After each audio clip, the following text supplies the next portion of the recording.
Eu cumprimento a igreja com a paz do Senhor e que a palavra que Deus separou para a nossa meditação, ela penetre no seu coração.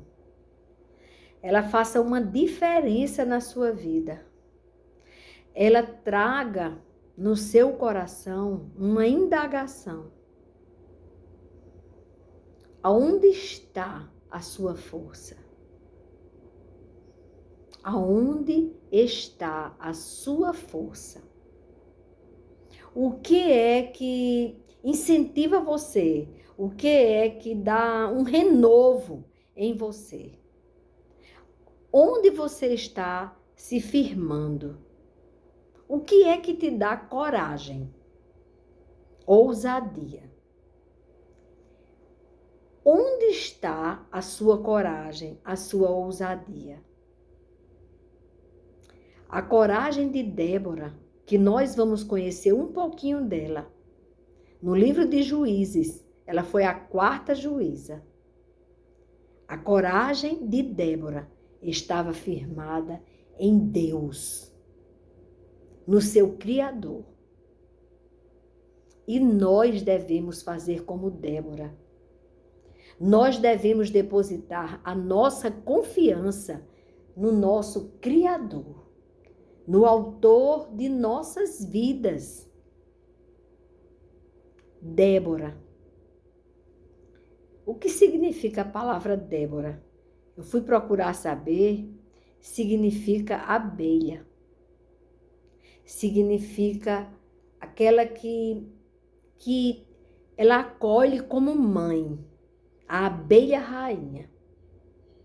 Ela tem a responsabilidade que foi por Deus passada para aquela abelha.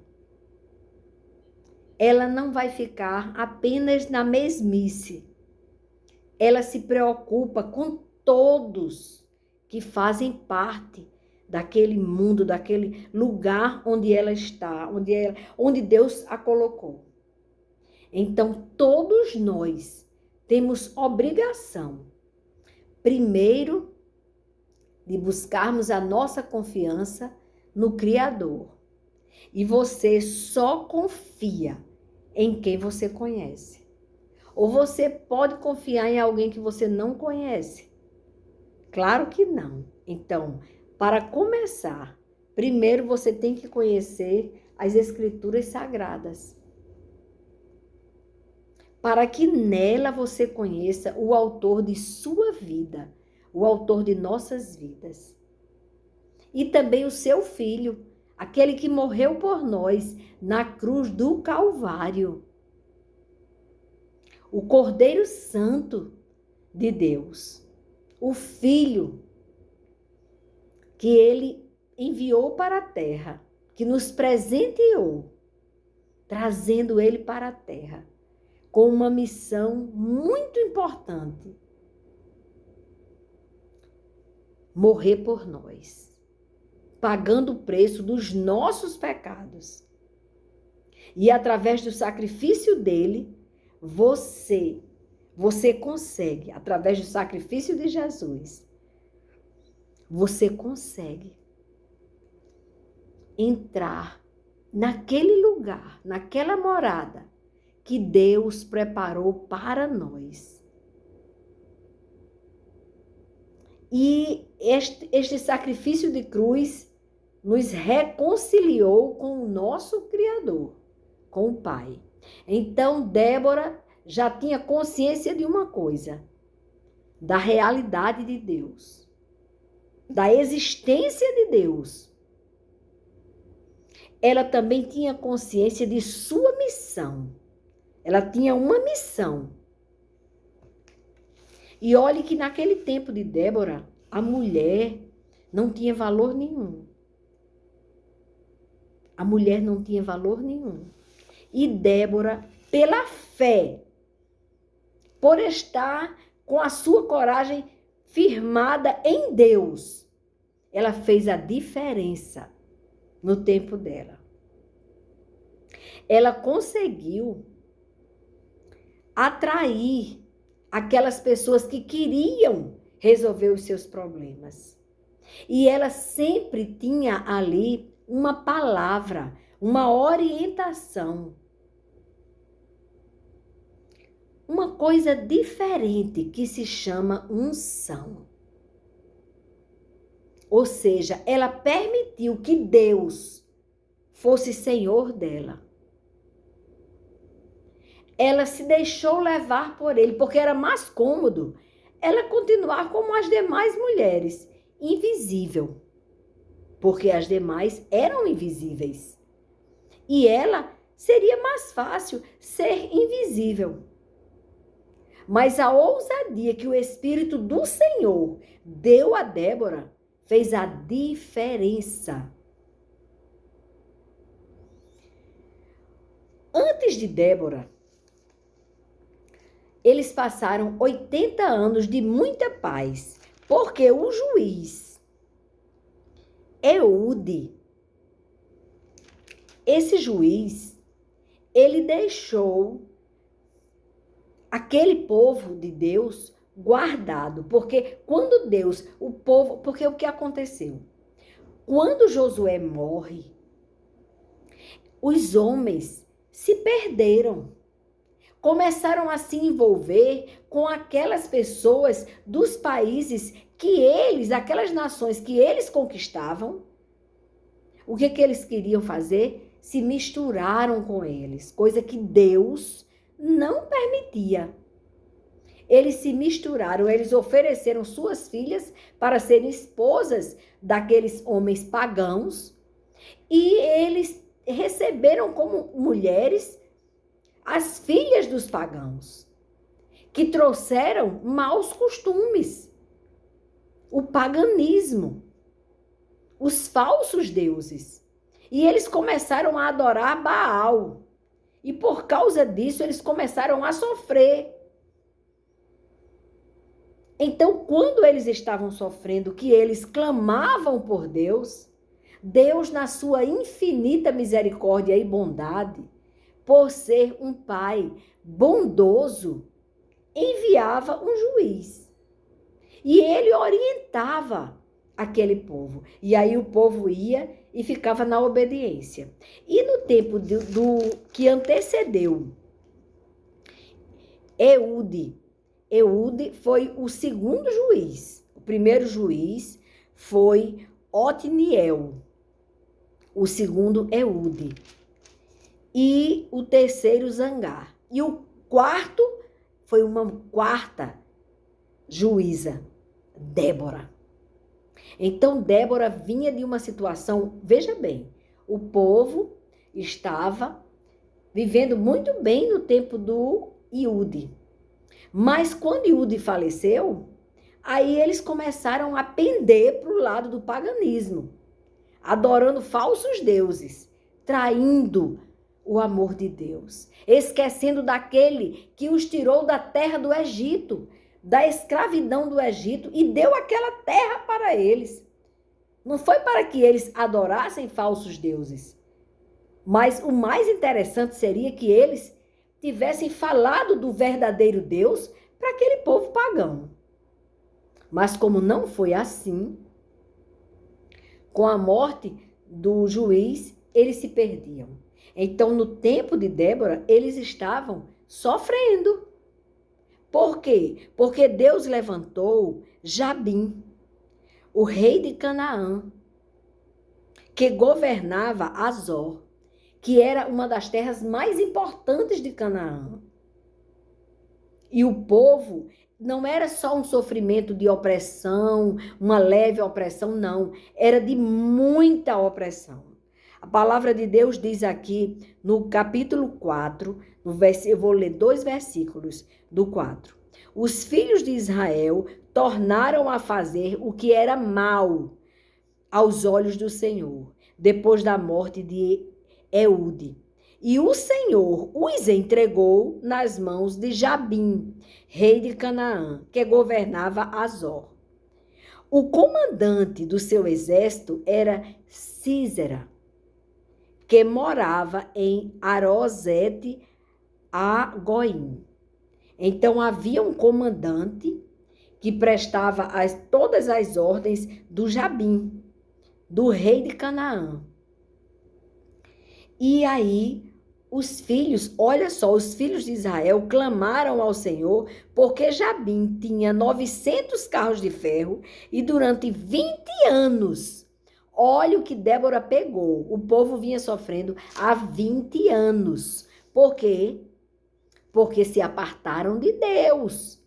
Porque começaram a se envolver com falsos deuses, com misticismo e com todos os enganos.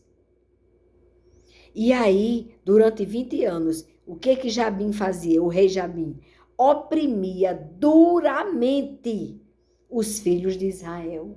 Era uma opressão terrível que o povo de Deus estava passando, porque estava no pecado, porque se apartaram do seu Criador. Consequência natural, sofrimento. O preço do pecado é a morte. E aí, no capítulo 5, Débora canta. Porque, veja bem, Débora, ela chama Baraque, para que Baraque, ela diz, o Senhor me disse. Olha a convicção. O Senhor falou para Débora que Baraque juntasse 10.000 homens e fosse para determinado lugar, que ali o Senhor ia dar a vitória ao povo de Israel. Porque Deus ouviu o lamento do seu povo. Quando Israel lamenta, Deus ouve. E aí, ela vai e fala para Baraque. O Senhor, Deus de Israel, deu a seguinte ordem. Foi ordem que Deus deu. Vá e reúna os seus homens no Monte Tabor, escolhendo 10.000 homens dos filhos de Naftali e dos filhos de Zebulon. Eu farei, olha só, o Senhor disse que quem vai fazer vai ser Ele. Quando Deus diz que vai fazer, Ele faz. O Senhor disse, eu farei com que Sísera, comandante do exército de Jabim, se dirija até você, falando com Baraque, junto ao ribeiro de Quizon. O Senhor mandou Débora avisar a Baraque. E ele disse que ele fosse junto ao ribeiro de Quizon com os seus carros de guerra e as suas tropas, e eu, o Senhor diz, o entregarei nas suas mãos. E Débora, ela não pestanejou. Ela foi até Baraque e ela disse aquilo que Deus queria que ela dissesse. Mas olha a reação de Baraque. Então Baraque disse a Débora, se você for comigo, no lugar dele dizer, se Deus está dizendo que ele vai comigo, ele vai me dar essa vitória, eu só preciso de Deus. Mas Baraque, ele limitou o poder de Deus. Ele viu mais poder em Débora, porque Débora era um bom exemplo. Era uma mulher que fez a diferença. Os homens iam para as palmeiras de Débora, porque lá era onde ela falava, orientava, aconselhava. Eu até escrevi aqui. Ela era mediadora. Quando ela via duas pessoas brigando, que chegavam ali naquela contenda, naquela lide, naquela discussão, ela era mediadora. Ela procurava ver a solução melhor para agradar a todos de forma justa, ordeira, conforme a vontade do Pai. Temendo a Deus, ela era mediadora. Ela era conselheira. Quantos conselhos ela, inspirada pelo Espírito de Deus, quantos conselhos ela dava? Ela era consultora. Quando eles tinham uma dúvida, alguma coisa, procuravam Débora. E ela era uma mãe, mãezona, porque ela tinha o amor de Deus habitando nela. faz a diferença. Amor de mãe é o maior amor, abaixo do amor de Deus. O amor de mãe é o amor que mais imita o amor do Pai, o amor de Deus. O amor dele é incondicional e é muito mais perfeito do que o amor da mãe. E olhe que o amor de mãe é um amor mais parecido com o amor de Deus. E Deus colocava essas qualidades nesta mulher, nesta juíza Débora, constituída por Deus, não pelos homens, mas por Deus. E aí Baraque disse que só ia se Débora fosse com ele. Ele disse: se você for comigo, irei, mas se você não for comigo, não irei. E aí Débora respondeu: certamente irei com você. Ou seja, eu não tenho medo, Baraque, porque eu sei quem foi que disse que ia acontecer isso. Ela tinha uma coisa muito importante, a convicção de que Deus tinha falado com ela. Quando a pessoa tem a convicção que foi Deus, a pessoa fica segura, entrega mesmo. E ela foi e entregou a Baraque, mas Baraque disse que só ia se ela fosse com ele. Aí ela queria que ele fosse, para que a vontade de Deus se cumprisse. Aquele povo estava sofrendo há 20 anos. Ela disse: certamente irei com você. Mas tem uma vírgula. E ela disse: mas a honra da investida que você está empreendendo não será sua. Ou seja, você vai batalhar, você vai lá. Agora a honra não vai ser sua, Baraque, porque você só está confiando de conseguir se eu for com você. Nós fazemos isso. Muitas vezes, a pessoa, no lugar de buscar o Senhor, uma resposta no Criador, na palavra de Deus, que é viva e eficaz, a pessoa vai procurar em outras pessoas. Pega não sei quantos ônibus, ou então vai no carro, viaja para falar com o profeta. Joelho no chão e oração. Que o Deus que vai falar através do profeta, ele vai falar com você quando você se prostrar diante dele e andar em obediência. Porque essa história de só querer o bem bom, a resposta é de Deus, mas não ter nenhum tipo de renúncia do pecado, aí como é que você quer ouvir a voz de Deus? Aí você vai bater não sei aonde para o profeta falar para você e aí Deus não fala. No máximo que ele vai dizer é: vai orar. O verdadeiro profeta tem que dizer o certo. Não é em mim que você vai encontrar a resposta de Deus, mas é no seu comportamento. Vai orar, vai se arrepender dos teus pecados, que aí Deus vai falar com você. Não precisa viajar até aqui, não. Ele vai falar lá na sua casa, naquele lugarzinho que você elegeu para orar. A tenda do encontro. Nós temos que ter uma tenda do encontro em nossa casa, no nosso trabalho. Nós temos que ter uma tenda do encontro. Você, jovem, faça uma tenda do encontro em um dos banheiros da faculdade. Vai lá e busca o Senhor. Quando a tentação vier, corre lá para a tenda do encontro. Senhor, me socorra, porque está todo mundo dizendo aqui que eu devo pecar, que o Senhor não existe, que isso, que aquilo, que Karl Marx e mais abestalhados que tem por lá, dizendo para você, fazendo lavagem cerebral em você, doutrinando você, para você não crer no autor de sua vida. E aí corre para a tenda do encontro. Pede o socorro de Deus, que Deus chega. Você vai sair daquele lugar vitaminado para pegar esse professor abestalhado e dizer a ele: ei, professor, não é assim não. Agora eu quero, o senhor não tem conhecimento, agora me prove que Deus não existe. Bem, eu quero a prova. Não porque não sei quem que deu a explosão. Me prove que foi só essa explosão.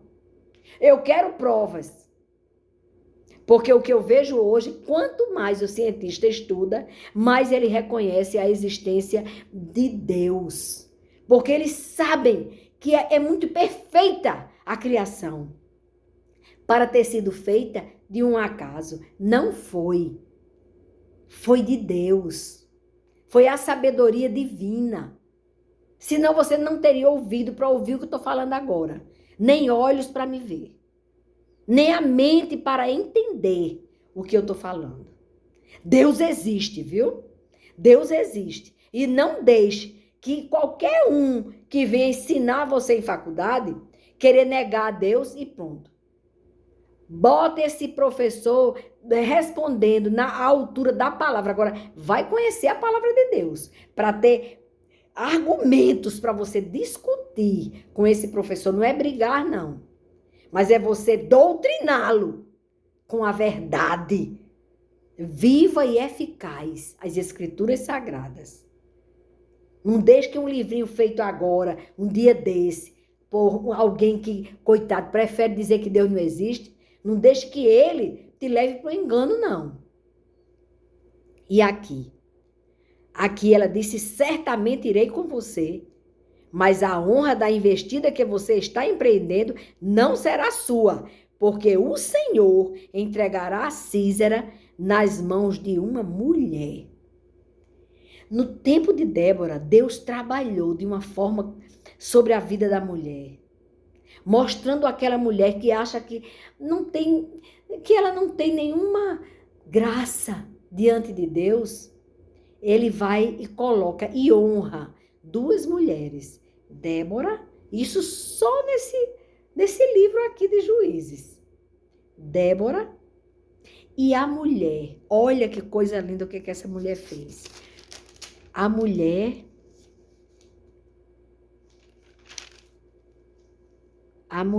de... Meu Deus, o nome do marido dela. Porque é interessante como eles diminuem de uma forma assim... cultural. A cultura naquela época ainda era pior do que hoje. Hoje é o contrário. Hoje o que está acontecendo é que a mulher é uma vítima. De vítima a mulher não tem nada. Nós não somos vítimas. Nós somos mulheres segundo o coração de Deus. Honramos os nossos maridos, os nossos pais, os nossos filhos. Não temos essa doença da síndrome da vítima. Vitimismo não. Vitimismo não. Mas eu quero dizer o nome da mulher que Deus vai honrar ao que Débora disse. Deus vai dar vitória a Israel. Aí ela disse a ele que a honra vai ser de uma mulher. E Débora foi com Baraque até Quedes. Então Baraque convocou as tribos de Zebulon e Naftali, obedeceu o que Deus tinha dito que era para fazer. Aí olha, veja bem, Deus realmente deu a vitória ao povo dele. E o Císera, que era o comandante do rei, ele foge, mesmo ele com os 900 carros de ferro, mas Deus deu poder àqueles homens de Israel. E eles venceram. E Císera, o comandante, foge. Ele foge. E aí o que acontece? Ele fugiu a pé para a casa, sabe de quem? De Jael. É a segunda mulher honrada que Deus deu a honra a ela. Mulher de Eber, o nome do marido dela, o queneu. Pois havia paz entre Jabim, o rei, e esse Eber. E o que aconteceu? Císera se achou seguro de correr para a casa dele. Quando chegou lá, quem recebeu foi a esposa dele. Aí olha que interessante, a esposa dele que eu digo de Eber, a esposa de Eber. Císera chega e ela diz, olha que mulher sábia. A mulher sábia é a mulher equilibrada. Quando ela viu aquele homem, Ela viu que ele era um homem perigoso, que ele era um homem mau, que ele estava contra o povo de Deus, mas ela não perdeu o controle. Não saia do salto. Você estando em Cristo, você tem equilíbrio, você tem domínio próprio, fruto do Espírito Santo. Temos que ter domínio próprio. Essa história de dizer, aí eu caí, aí eu fui, aí já quem respondeu foi na carne. Não tem essa desculpa não, é pecado. Viver na carne é pecado. Perder o controle e se descontrolar e dizer uma palavra que desagrada a Deus ou falar mal do seu próximo é pecado. Não mudou não. Não, mas é porque essa pessoa me provocou e fez isso, isso, isso. É verdade. Provocou foi, vá orar por essa pessoa, peça a salvação dessa pessoa, a começar por mim. Não temos que ficar história de aí a carne, aí eu caí na carne, então caiu no pecado. Se morrer agora, vai para o inferno. Então não tem essa história não. E essa mulher, muito interessante, ela foi Jael. Ela ficou equilibrada, ela viu aquele comandante chegar e ela ficou aqui equilibrada. E olhe o controle dela. Ela disse, entre meu Senhor, entre na minha tenda, não tenha medo. Ele entrou na tenda de Jael e ela pôs sobre ele uma coberta. Sabedoria, equilíbrio. Então Císera disse, por favor, aí ela conquistou a confiança dele mais ainda. Ele disse, por favor, me dê um pouco de água, porque estou com sede. Ela abriu um odre de leite e deu-lhe de beber. Leite. Depois o cobriu novamente e ele lhe disse mais, fique na porta da tenda. Se alguém vier e perguntar se há alguém aqui, responda que não. Ele disse, se alguém chegar aqui e perguntar, minta. Mas ela deu leitinho a ele, para ele se acalmar. Aí o leitinho, olha como caiu bem. Nesse leite, Deus colocou um remédio, um calmante para ele dormir. E aí, ali tinha a anestesia do Senhor. Oh, glória a Deus! É assim que Deus faz. Nós não lutamos contra sangue nem carne, mas contra as potestades do mal. Naquele homem havia maldade, a opressão contra o povo de Deus. Mas aquela mulher disse com a maior calma, entre, meu Senhor. E aí ele pediu água, ela deu mais que água, ela deu leite a ele. E olha o que aconteceu. Então Jael, mulher de Heber, pegou uma estaca, porque aí Deus, quando ele tomou o leite, já foi se organizando para dormir, já deu soninho nele, cansado, vinha de uma batalha, fugindo do inimigo, porque ele via o povo de Deus como alguém que eles tinham que destruir, e que eles eram imbatíveis, eles tinham carros de ferro, mas o povo de Deus tinha muito mais que carro de ferro, tinha a proteção de Deus, tinha a promessa. Deus disse para Débora que ele ia colocar nas mãos do povo dele os seus inimigos. Deus prometeu a vitória. E aí, essa mulher, ela teve a coragem de pegar uma estaca da tenda e, lançando mão de um martelo, foi de mansinho. Não foi gritando, não precisa de zoada. Vamos parar com essa história de qualquer coisa gritando. Não. Tem que ter controle. Não fique gritando às pessoas. Fale com mansidão. Outro fruto do Espírito. Mansidão. Falei em domínio próprio. Agora, mansidão. Procure sempre. Senhor, dá-me mansidão, Senhor. Que a justiça é Deus quem faz. E Deus é misericórdia pura. Então, vamos com calma. E ela pegou a estaca, ia com a outra mão, pegou o martelo e foi de mansinho. Olha só onde tem isso. no versículo 21, do capítulo 4. De mansinho ela foi, até perto dele, e lhe cravou a estaca na têmpora, de modo que ela penetrou na terra. Deus deu uma super força àquela mulher, porque ela não só atravessou a cabeça daquele homem, como aquela estaca, ela penetrou na terra. Aquele homem estava deitado ali, e ela foi no lugar específico, onde o crânio dele podia passar ali, sem ter o esforço de quebrar o crânio, nas têmporas. Olha o discernimento que o Espírito Santo faz. Olha a grandeza de Deus. Se você tem Deus, você não tem o que temer. Você tenha coragem. Porque Deus sendo por nós, quem será contra nós? É bíblico. E aí ela cravou, né, a estaca, certo? Que penetrou na terra.